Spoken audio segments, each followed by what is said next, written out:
Good morning students. Previous lecture में हमने जो डिस्कशन किया था that was related to the transfer of heat, जिसमें हमने 3 मेथड्स के बारे में बताया, कंडक्शन, कन्वेक्शन और रेडिएशन। जिसमें कंडक्शन मेथड हम ऑलरेडी पढ़ चुके हैं प्रीवियस लेक्चर के अंदर। अब जो हम इसके अंदर डिस्कशन करेंगे इस लेक्चर में दैट इज कन्वेक्शन मेथड। अब ये जो कन्वेक्शन मेथड होता है हमारा, ये हीट ट्रांसफर का ही मेथड है, बट कौन से स्टेट के अंदर? लिक्विड और गैसेस स्टेट के अंदर। कंडीशन इसके अंदर भी यही रहती है क्या कि जो हीट है वो ट्रांसफर होती है from the hotter part of the liquid to its colder part. अब इसका डिफरेंस कहाँ आया कंडक्शन से? तो यहाँ हम कहते हैं कि इनमें जो लिक्विड के पार्टिकल हैं वो मूवमेंट करते हैं। सॉलिड के पार्टिकल के अंदर मैंने आपको बोला था कि जो सॉलिड में है वहां पर जो पार्टिकल्स की मूवमेंट नहीं होती। क्यों नहीं होती? क्योंकि वो बहुत ज्यादा टाइटली पैक होते हैं। वो सिर्फ और सिर्फ हीट की वजह से क्या करते हैं? वाइब्रेट करते हैं, और वाइब्रेशन की वजह से जो हीट है वो एक पार्टिकल से दूसरे में, दूसरे से तीसरे में ट्रांसफर होती है। पर यहाँ हम क्या कह रहे हैं कि जो लिक्विड है या फिर हमारा जो गैसेस मीडियम है, लिक्विड स्टेट है या गैसेस है, उसमें क्या होता है कि जो लिक्विड या फिर गैस का पार्टिकल है वो मूवमेंट करता है।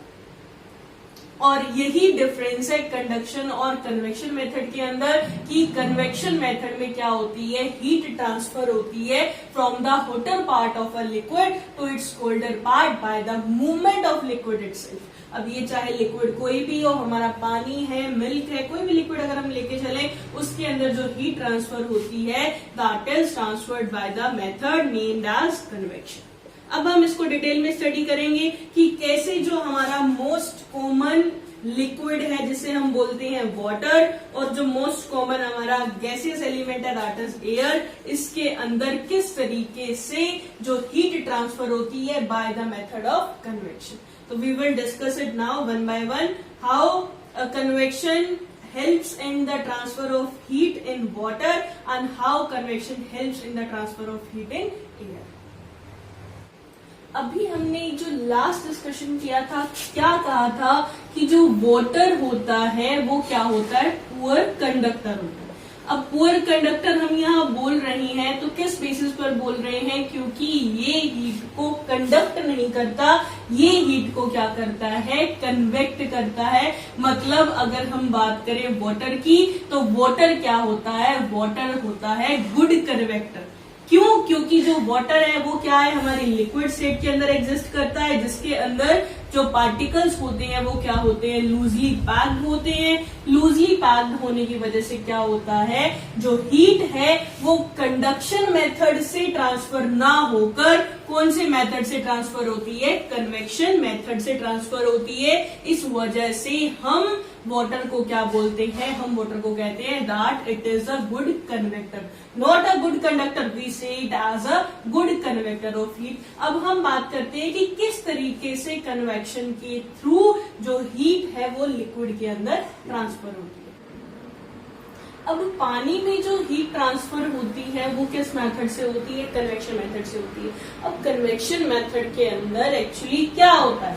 कहता है हमने किसी भी बर्तन के अंदर क्या रखा? पानी रखा। उस बर्तन को हमने क्या रखा? गैस के ऊपर रखा। अब जैसे हम यहाँ में डायग्राम बनाया मैंने कि देयर इज अ बर्नर जिसमें से क्या निकल रही है? हीट प्रोड्यूस हो रही है। अब ये जो हीट है वो बीकर में जो पानी पड़ा है उसको क्या करती है? गर्म करती है। बट ऐसा नहीं होता कि हीट तो सिर्फ यहाँ पहुंचती है, पानी सारा गर्म हो जाता है। तो ये जो एक्चुअल कंडीशन है वो क्या होती है वो अब हम डिस्कस करेंगे कि जैसे ही हीट जो है वो एक पर्टिकुलर एरिया में ट्रांसफर होगी। अब मान लेते हैं कि जो ये बर्नर है जो हीट प्रोड्यूस कर रहा है वो हीट इस वाले पानी वाला जो नीचे वाला एरिया है वहां पर जाएगी, जिसकी वजह से जो नीचे का पानी है वो क्या हो जाएगा? हमारा गर्म हो जाएगा। अब जो कोई भी चीज अगर गर्म हो जाती है तो गर्म होने पर वो क्या हो जाती है? हल्की हो जाती है, और हल्की होगी तो वो कहाँ जाएगी? ऊपर की तरफ जाएगी। तो यहाँ जो हॉट वाटर बना वो क्या हुआ? वो हल्का हो गया, और हल्के होने की वजह से क्या हो गया? ऊपर जाने लग गया। अब धीरे धीरे करके यही प्रोसीजर चलता रहा क्या कि जो पानी है बर्नर के ऊपर वो नीचे वाला पानी क्या होता रहा, गर्म होता रहा, और गर्म होकर कहाँ जाता रहा, ऊपर जाता रहा, और ऊपर से जो ठंडा पानी था, अब जो ठंडा होती है चीज उसका जो वेट होता है वो ज्यादा होता है, मतलब वो डेंस होती है, अब वो क्या होता गया, वो नीचे ट्रांसफर होता गया। अब इसी सर्कुलेशन की वजह से क्या हुआ, जो हमारा पानी है वो पूरा क्या हो गया, गर्म हो गया। मतलब क्या चली, कन्वेक्शन करंट चली। मतलब ये जो फ्लो है कि जो हॉट चीज है वो हल्की होने पर क्या हो जाती है, ऊपर चली जाती है, और जो हेवी चीज है वो हैवी होने की वजह से वो क्या आ जाती है, नीचे आ जाती है। तो उन करंट्स को, उन डायरेक्शंस को हम क्या बोलते हैं, कन्वेक्शन करंट्स। अब इसी कन्वेक्शन करंट्स की हेल्प से क्या होता है, जो हमारा पानी है वो गर्म होता है। कई बार हम ऑब्जर्व करते हैं, हमने पानी गर्म करना रखा, हम ऊपर से फटाफट उंगली डाल के चेक करते हैं पानी गर्म हो गया, बट जब हम उसको स्विच ऑफ करके नीचे उतार लेते हैं तो हमें जब नीचे वाला पानी को हम अपने फिंगर से टच करके देखते हैं तो नीचे से क्या होता है, वो ठंडा होता है। क्यों होता है, ऊपर से तो हमें लगता है कि वो गर्म है, पर नीचे से क्या होता है कि वो एक्चुअल में ठंडा होता है। क्यों, क्योंकि इतना टाइम हमने उसे दिया, तो उस कंडीशन में क्या हुआ कि जो नीचे का गर्म पानी था वो ऊपर चला गया। वो ऊपर तो हमने चेक किया वहां पे, तो हमें क्या लगा कि ये तो गर्म हो गया, बट एक्चुअल में जो ऊपर का ठंडा पानी था वो तो अभी नीचे ही था, वो तो अभी गर्म नहीं हुआ था। तो जब तक ये प्रॉपर साइकिल चलती है तभी जाकर जो पूरा पानी है वो हमारा गर्म होता है। तो इस तरीके से क्या होती है, कन्वेक्शन करंट चलता है। कन्वेक्शन करंट में होता क्या है कि जो हॉट चीज है वो क्या हो जाती है, हल्की हो जाती है, और हल्की होने पर क्या हो जाती है, दैट विल राइज अपवर्ड्स। और जो हेवी पार्ट है वो क्या हो जाता है, वो हेवी होने की वजह say that will move downward. इसी प्रॉपर्टी के बिहाफ पर क्या कहते हैं कि जो पानी है, पानी में भी यही, जो पानी के मॉलिक्यूल्स है वो भी क्या करते हैं, हल्के होते जाते हैं, ऊपर की तरफ चलते हैं, और ऊपर से जो हेवी वाले हैं वो नीचे की तरफ चले जाते हैं, जिसकी वजह से प्रॉपर ये सर्कल चलते हैं। और इन्हीं सर्कुलेशन की वजह से ही क्या होता है, हमारी हीट ट्रांसफर होती है bye the method of convection.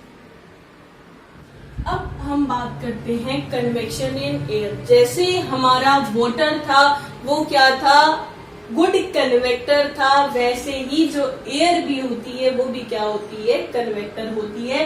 जैसे हमने कहा था कि जो एयर है वो पुअर कंडक्टर है, बट जो कन्वेक्टर है वो कैसा है, गुड कन्वेक्टर है। तो यहाँ अब हम डिस्कस करेंगे कि एयर के अंदर जो कन्वेक्शन करंट है वो किस तरीके से चलते हैं। अब मानते हैं हम सर्दियों में क्या यूज करते हैं, हीटर यूज करते हैं। अब जो हीटर यूज करने का पर्पज होता है, क्या होता है कि पूरे रूम को गर्म करना।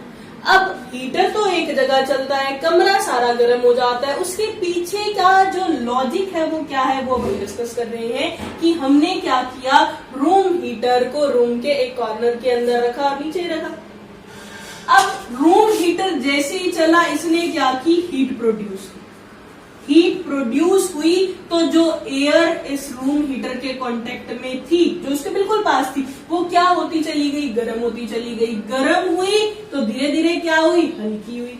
हल्की हुई तो कहाँ जाने लगी, ऊपर जाने लगी। अब ऊपर की जो हवा थी वो तो क्या थी, यहाँ का टेम्परेचर और वहां के टेम्परेचर में डिफरेंस था। अब टेम्परेचर डिफरेंस होने की वजह से क्या हुआ कि जो हॉट एयर, जो कोल्ड एयर थी ऊपर की, वो कहाँ जाने लगी, नीचे जाने लगी, जिसकी वजह से जो कन्वेक्शन करंट था वो पूरे रूम में होने लगा और हमारा पूरा रूम क्या हो गया, गर्म हो गया। तो ये जो सर्कुलेशन था ये क्या था, ये कन्वेक्शन करंट थे, जिसकी वजह से जो एयर थी हमारे रूम की वो क्या हो गई, इस रूम हीटर की हेल्प से क्या हो गई, गर्म हो गई। और गर्म होने की वजह से वो हल्की होती गई, ऊपर से और ठंडी आती रही, ठंडी आती रही, ऊपर ठंडी आ रही है तो वो और गर्म होगी, ठंडी वाली भी, फिर वो ऊपर चढ़ेगी और एक टाइम ऐसा आ जाएगा जब हमारा पूरा का पूरा रूम क्या हो जाएगा, गर्म हो जाएगा। और उसके पीछे जो मेथड है हमारा, वो कौन सा मेथड है, कन्वेक्शन मेथड।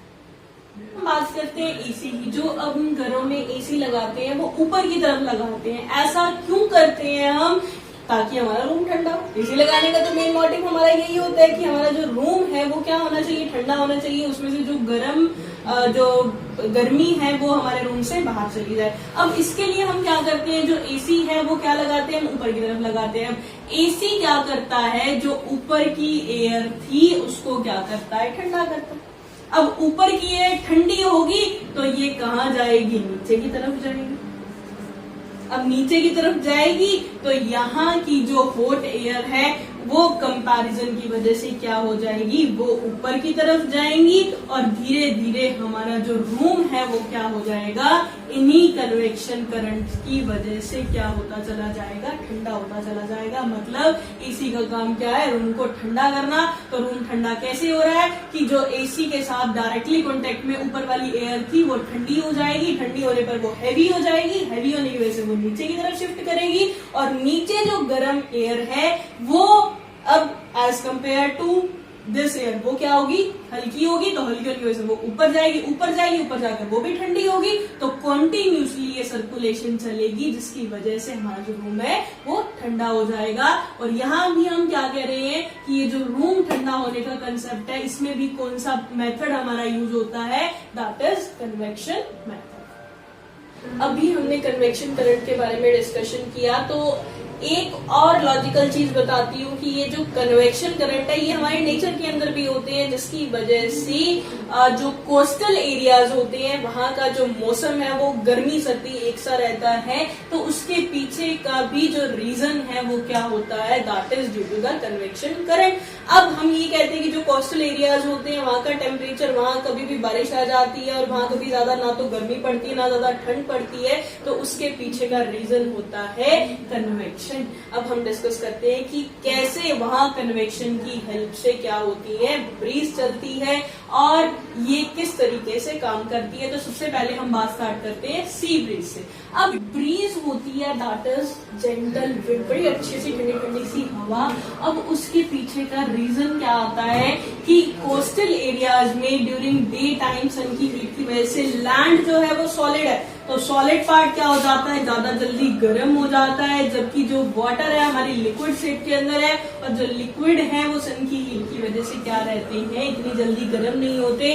तो अगर दोनों के टेम्परेचर की बात की जाए तो लैंड का जो टेम्परेचर होता है वो हाई होता है और जो पानी का टेम्परेचर होता है वो क्या होता है, लो होता है। अब इसी टेम्परेचर डिफरेंस की वजह से क्या हुआ, कहते हैं लैंड गर्म हुई, लैंड गर्म हुई तो लैंड पर जो एयर थी वो भी क्या हुई, गर्म हुई। अब एयर जो है वो गर्म होगी तो क्या करेगी, वो हल्की होगी, हल्की होगी तो क्या होगा, जो हॉट एयर थी वो अपवर्ड चली जाएगी, दैट विल राइजेस अपवर्ड्स, और जो कूल एयर है वो उसकी जगह ले लेगी। अब कूल एयर कहां से जगह लेगी, सी से लेगी। तो वाटर जो है हमारा कूल था, तो यहाँ की जो कूल एयर है वो क्या करेगी, इस हॉट एयर की जगह लेगी। और कूल एयर जब सी से लैंड की तरफ मूव करेगी तो उस हवा को हम क्या बोलेंगे, सी ब्रीज बोलेंगे। तो सी ब्रीज क्या हुआ हमारा कि वो हवा जो कहां से कहां चलती है, सी टू लैंड चलती है और किस टाइम चलती है, ड्यूरिंग डे टाइम। उस ब्रीज को हम क्या बोलते हैं, सी ब्रीज बोलते हैं। अब दिन में तो क्या था, जो हवा है वो सी टू लैंड चलती थी, बट ड्यूरिंग नाइट टाइम क्या हो जाता है कि जो सन है वो नहीं रहता, मून आ जाता है। तो उस कंडीशन में क्या हुआ कि जो हमारी लैंड है वो क्या हो जाती है, जितनी जल्दी गर्म होती है उतनी जल्दी क्या हो जाती है, ठंडी हो जाती है। पर जो पानी था हमारा, जो पूरे दिन में सन की हीट की वजह से क्या हो गया, अब गर्म हो गया। मतलब जो वाटर था, जो सी था, वो हमारा क्या हो गया, अब हॉट हो गया। फिर से दोनों एरिया के अंदर क्या हुआ, टेम्परेचर का डिफरेंस जनरेट हुआ। अब जो पानी है गर्म है और जो लैंड है हमारी वो ठंडी है। अब पानी गर्म होगा, जो पानी के ऊपर की जो एयर है वो भी क्या होगी, गर्म होगी। और कोई भी चीज गर्म होने पर कहाँ जाती है, सीधा ऊपर जाती है। तो यहाँ हम क्या कह रहे हैं कि जो हॉट एयर है वो क्या हो जाएगी, दैट विल राइज अपवर्ड।